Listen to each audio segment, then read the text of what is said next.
Welcome back to my channel, students. I am Renu, your teacher. Students, in our previous video we have done the reading of our chapter number 3, The Lake of the Moon. Now we are going to do the exercise of this chapter, means activities. तो let's start. Firstly हमारी होती है ये है post reading. Vocabulary expansion. Same animals live और move together के जो animals same तरह के होते हैं जो इकट्ठे रहते हैं और टुगेदर होता है इकट्ठे और इकट्ठे कहीं जाते आते हैं. The group of animals have different names के एनिमल्स के ग्रुप्स को हम डिफरेंट नेम्स देते हैं, अलग अलग तरह के नाम देते हैं. जैसे कि मैंने पिछले लेसन में भी बताया था कि elephants move in hertz. Elephants के ग्रुप्स को हम क्या बोलते हैं? हर्ड बोलते हैं, जैसे कि इस लेसन में हमने यूज़ किया है. और रैबिट्स लिव इन कॉलोनीज, और रैबिट्स के जो ग्रुप को बोलते हैं कॉलोनी बोलते हैं. लेसन में हमने ये भी यूज़ किया है. और एंड बर्ड्स फ्लॉक टुगेदर, और जब बर्ड्स बहुत सारे इकट्ठे होते हैं तो उनको क्या बोलते हैं? फ्लॉक. तो herds and colonies are also collective nouns. तो इनको हम क्या बोलते हैं? कलेक्टिव नाउन्स, जो कि एनिमल्स के ग्रुप के लिए कोई वर्ड यूज़ किया जाता है, या किसी भी चीज़ के ग्रुप के लिए यूज़ किया जाता है तो उसे हम कलेक्टिव नाउन बोलते हैं. यहाँ पे हर्ड और colonies are collective nouns. Collective nouns are name for a collection और अ नंबर ऑफ पीपल और थिंग्स. के कलेक्टिव नाउन जो होते हैं वो नामों के लिए दिए जाते हैं. वो कौन से नाम होते हैं? जो कि कलेक्शन किसी चीज़ का कलेक्शन होता है, इकट्ठ होता है, और नंबर ऑफ पीपल और थिंग्स, या फिर बहुत सारे लोगों के इकट्ठ के लिए या फिर चीज़ों के ग्रुप के लिए. ठीक है, तो let us look at some more collective nouns. इन्होंने कुछ एग्जांपल्स नीचे दिए हैं कलेक्टिव नाउन्स के. जैसे फर्स्ट है कलेक्शन ऑफ हॉर्सेस. कि हॉर्सेस का जो ग्रुप होता है उन्हें क्या बोलते हैं? टीम ऑफ हॉर्सेस बोलते हैं. ग्रुप ऑफ एंट्स, जो चींटियों का ग्रुप होता है उन्हें बोलते हैं आर्मी ऑफ एंट्स. और जो ग्रुप ऑफ वल्चर्स होता है उन्हें हम वेक ऑफ वल्चर्स बोलते हैं. जो कार्ड्स का ग्रुप होता है, जो पत्ते ताश के पत्ते बोलते हैं, उनको हम बोलते हैं पैक ऑफ कार्ड्स. और जो लेडीज़ का ग्रुप हो अगर, तो उसे बोलते हैं बेवी ऑफ लेडीज़, अगर औरतों का ग्रुप हो. ठीक है, तो जो हमारी नेक्स्ट एक्टिविटी 2 है वो इसी पर आधारित है. तो match the following things birds with their group name. कि इन थिंग्स को सभी को हमने इनके ग्रुप नेम के साथ मैच करके यहाँ पे लिखना है. तो जैसे इन्होंने यहाँ पे लिखा है कि अ बास्केट ऑफ किसका होता है? बास्केट ऑफ किसका होता है? फ्रूट्स का होता है. तो यहाँ पे क्या आएगा? फ्रूट्स. नेक्स्ट है फ्लावर्स, नेक्स्ट है अ बंच ऑफ किसका होता है? कीज.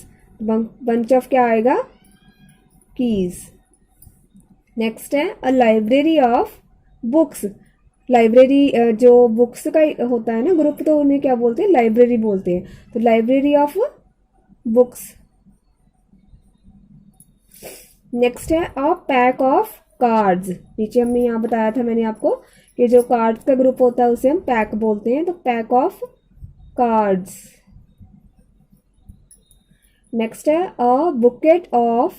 बुके किस चीज़ का होता है? फ्लावर्स का होता है. तो जहाँ पे क्या आएगा? A bouquet of flowers.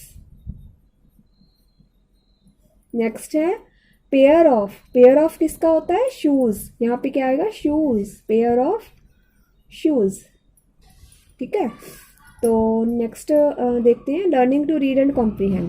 कि इसे पढ़ना है और समझना है. ठीक है, तो choose the correct option and put a tick. तो इन्होंने क्वेश्चन फॉर्म दिया है और नीचे 3 ऑप्शंस दिए हैं. हमें जो सही ऑप्शन होगा उस पर टिक करना है. What happen in the area where the elephants lived. कि जहाँ पे एलिफेंट्स रहते थे उस एरिया में क्या हुआ था? There were floods. क्या वहाँ पे हड़ आए थे? फ्लड आया था. There was no water. क्या वहाँ पे पानी नहीं था? There was a fire in the jungle. वहाँ पे आग लगी थी? नो. तो वहाँ पे आग भी नहीं लगी थी और फ्लड भी नहीं आया था. वहाँ पे क्या था? There was no water. तो यहाँ पे इसको हम टिक करेंगे. नेक्स्ट है the elephant king told the elephant to go to dash, कि एलिफेंट के जो किंग था उसने अपने एलिफेंट्स को क्या कहा था, go to the different lakes, कि डिफरेंट लेक्स पे जाओ, या फिर द मून पे जाओ, या फिर डिफरेंट डायरेक्शंस में जाओ। तो उसने क्या कहा था कि डिफरेंट डायरेक्शंस में जाके पानी ढूंढो। तो यहाँ पे इसको हम टिक करेंगे। नेक्स्ट है what was close to the lake, कि जो लेक के नज़दीक क्या था, बिग फॉरेस्ट, क्या बहुत जंगल था, अ कॉलोनी ऑफ रैबिट्स, क्या वहाँ पे खरगोशों का ग्रुप रहता था, द मून, या फिर मून था वहाँ पे। तो यहाँ पे क्या आएगा, कॉलोनी ऑफ रैबिट्स। तो नेक्स्ट है हमारा 4th number, why did rabbits panic, कि रैबिट्स इतनी ज़्यादा मुसीबत में क्या, मतलब क्यों परेशान थे वो बहुत ज़्यादा। तो थाउजेंड्स ऑफ रैबिट्स डाइड, कि उनके बहुत सारे हजारों ही खरगोश मर गए थे, इसलिए rabbits would drink all the water, sorry elephants would drink all the water in the lake, क्या वहाँ पे जो झील थी उसका सारा पानी एलिफेंट्स पी गए थे इसलिए, या फिर the moon would get angry, या फिर वहाँ पर जो चंद्रमा था वो गुस्से में आ जाएगा इसलिए। तो ये दोनों गलत हैं, ये ऑप्शन सही है कि उनके बहुत सारे हजारों ही जो रैबिट्स थे वो मर रहे थे इसलिए वो परेशान थे। What did the king of rabbits want other rabbits to find, कि जो किंग ऑफ रैबिट्स था, जो उनका रैबिट्स का राजा था, खरगोशों का राजा, उसने अपने ग्रुप के जो रैबिट्स थे उनको क्या ढूंढने के लिए कहा था, क्या उसने उन्हें वाटर ढूंढने के लिए कहा था, या फिर अनदर प्लेस टू गो, या फिर कहीं और जाने के लिए, जगह ढूंढने के लिए कहा था, या फिर सोल्यूशन फाइंड करने के लिए। तो उसने उसे सोल्यूशन फाइंड करने के लिए कहा था। ठीक है। नेक्स्ट है what did one little rabbit से, कि छोटे रैबिट ने क्या बोला था, फाइट द एलिफेंट्स, क्या एलिफेंट से लड़ो, hide till the elephants go away, कि जब तक एलिफेंट नहीं जाते तब तक छिप जाओ, make him a messenger to the elephant king, या फिर उसे एलिफेंट्स के राजा के पास मैसेंजर बना के भेजो। तो उसने यही कहा था जो सी नंबर पे है। तो what did the little rabbit climb, तो जो छोटा खरगोश था वो किस चीज़ पे चढ़ा था, अ माउंटेन, माउंटेन पे, पहाड़ी पे, अ ह्यूज रॉक, बड़ी चट्टान पे, on the back of the elephant king, या फिर उसके एलिफेंट के किंग के उसके पीछे ऊपर चढ़ा था। तो इसका आंसर सही क्या है, अ ह्यूज रॉक। तो नेक्स्ट है what did the little rabbit से टू द एलिफेंट किंग, कि उस छोटे से रैबिट ने जो एलिफेंट्स का राजा था, हाथियों के राजे को क्या कहा था, that he was a messenger of the moon, कि वो चंद्रमा का मैसेंजर है, दूत है। He ordered the king to leave their area, या उसने ऑर्डर दिया था राजा को कि वो उसके एरिया को छोड़ के चला जाए। That the elephants should be ready for a fight, या फिर हाथियों को लड़ाई के लिए तैयार हो जाना चाहिए। तो ये दोनों तो गलत ऑप्शन है, ऐसा उसने नहीं कहा था। फर्स्ट ऑप्शन जो है वो सही है। What message does he give to the king, तो उसने किंग को क्या मैसेज दिया था, that the elephant herd had soiled the water of holy lake, कि उन्होंने पवित्र झील के पानी को गंदा कर दिया है। Rabbits were under the special protection of the moon, के जो खरगोश हैं वो चंद्रमा की स्पेशल प्रोटेक्शन में है, उसकी देख रेख में है, या फिर बोथ ए एंड बी। तो उसने ये दोनों ही मैसेज उसको दिए थे, तो बोथ ए एंड बी आएगा। बोथ का मतलब होता है दोनों, ए और B. Where does the rabbit take the elephant king, कि उसने एलिफेंट किंग को वो कहाँ लेके गया था, जो हाथियों के राजा को वो कहाँ लेके गया था। अ लेक, क्या वो झील के पास, झील पे लेके गया था। अनदर फॉरेस्ट, किसी दूसरे जंगल में लेके गया था। नन ऑफ अबव, या इनमें से कोई नहीं। तो वो लेक पे लेके गया था। ठीक है। तो नेक्स्ट है हमारे question answers. Answer the following questions. What happen to the place where the herd of elephants lived, कि जहाँ पे एलिफेंट्स रहते थे उस जगह को क्या हुआ था वहाँ पे। तो वहाँ पे क्या हुआ था, there was a severe drought. तो वहाँ क्या लिखेंगे हम, there was a severe drought, कि वहां पे सूखा पड़ गया था। तो और there was no water, and, या फिर हम एंड भी लिख सकते हैं, and there was no water।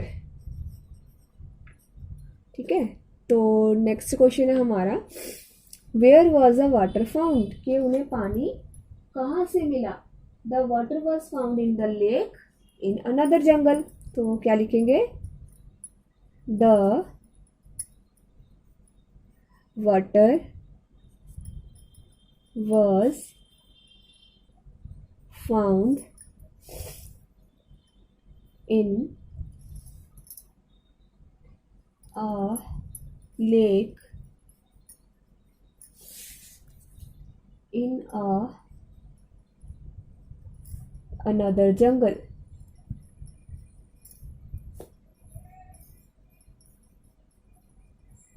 Okay, तो नेक्स्ट है हु बिकेम द मैसेंजर। ये मैसेंजर कौन बना था, a little rabbit became the messenger. A little rabbit became the messenger।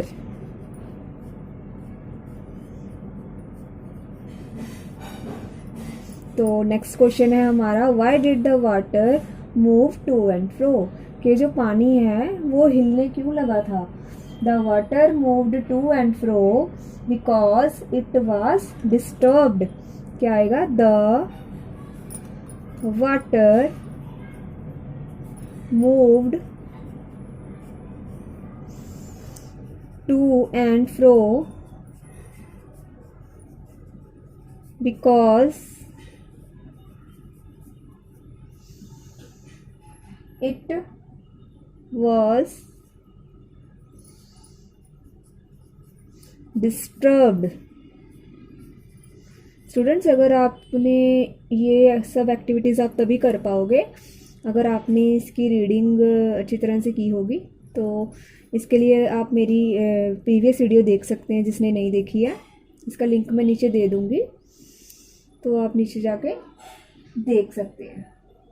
तो स्टूडेंट्स, तो ये है the water move to and fro because it was disturbed. तो नेक्स्ट क्वेश्चन है हमारा why did the elephant king believe that the moon had become angrier. जो elephant है उसे क्यों ये विश्वास हो गया था कि जो मून है वो, चंद्रमा है वो गुस्से में आ गया है। तो उसे कैसे होगा था यकीन, क्योंकि जो पानी है, पानी की वजह से जब पानी हिला था तो उसकी वजह से जो मून की परछाई थी वो भी हिल रही थी, तो उसे लगा कि मून जो चंद्रमा है वो गुस्से की वजह से ऐसे हो गया है, हिलने लगा है। तो इसका आंसर हम क्या लिखेंगे, it was so because the moon had started moving to and fro. हम क्या लिखेंगे, it was so because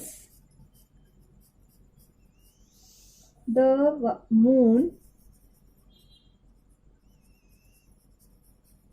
started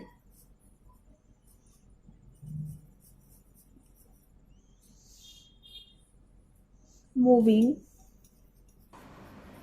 to and fro। तो स्टूडेंट्स, ये थी हमारी activities 2 to 4 of lesson number 3 of class 6। तो नेक्स्ट वीडियोस में हम नेक्स्ट एक्टिविटीज़ करेंगे और पिछली वीडियो में हमने इस लेसन की रीडिंग की थी, उसका लिंक मैं नीचे डिस्क्रिप्शन बॉक्स में दे दूँगी, आप जाकर देख सकते हैं। और अगर आपको हमारी वीडियो अच्छी लग रही है तो लाइक करें, शेयर करें और चैनल को सब्सक्राइब भी ज़रूर करें और नोटिफिकेशन का आइकन भी ज़रूर दबाएं ताकि आपको नेक्स्ट आने वाली वीडियोस का टाइम से पता चलता रहे। Thank you.